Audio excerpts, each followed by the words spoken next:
नाशिक जिल्ह्यातील चांदवड तालुक्यात लाचखोरीचा पर्दाफाश। तलाठी आणि एजंट एसीबीच्या जाळ्यात, तर कठोर कारवाईची मागणी।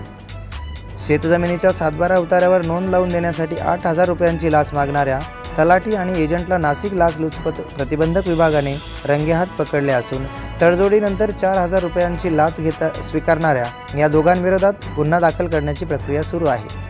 तक्रारदार वय वर्ष 33 पुरुष यांच्या वारसाच्या हक्काने वाटणी झालेल्या शेतीच्या सातबारा उतार्यावर नोंद लावण्यासाठी ज्ञानेश्वर एकनाथ बरकले, खाजगी एजंट, राहणार परसूल, तालुका चांदवड आणि विशाखा भास्कर गोसावी, तलाठी शेलू सजा, चांदवड यांनी 8,000 रुपयाची लाचेची मागणी केली होती।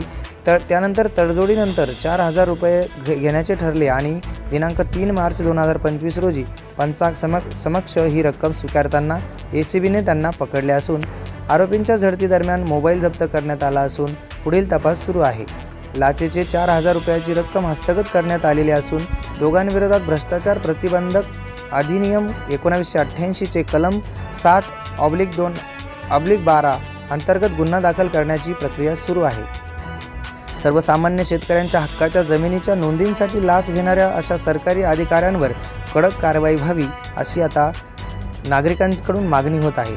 यामुळे प्रशासनातील भ्रष्टाचारावर आळा बसेल अशीही आशा यावेळेस व्यक्त करण्यात येत असून जर कुणीही शासकीय अधिकारी किंवा खाजगी व्यक्ती शासकीय कामासाठी लाचेची मागणी करत असेल तर लाचलुचपत प्रतिबंधक विभाग नाशिक यांच्याशी संपर्क साधावा असे आवाहन लाचलुचपत प्रतिबंधक विभागाने केले असून यासाठी टोल फ्री क्रमांक 1064 हा जाहीर करण्यात आला असून या ठिकाणी अनेक अशा घटना घडत असतील तर या नंबरवरती संपर्क करावा असे आवाहन यावेळेस करण्यात आले आहे। यातील तलाठी विशाखा गोसावी यांनी अल्पावधीतच बरीच संपत्ती कमावली आहे अशी चर्चा आता जनमानसात आहे। प्रबंधभूमी महाराष्ट्र न्यूजसाठी मी विभागीय संपादक राम बोरसे, चांदवड।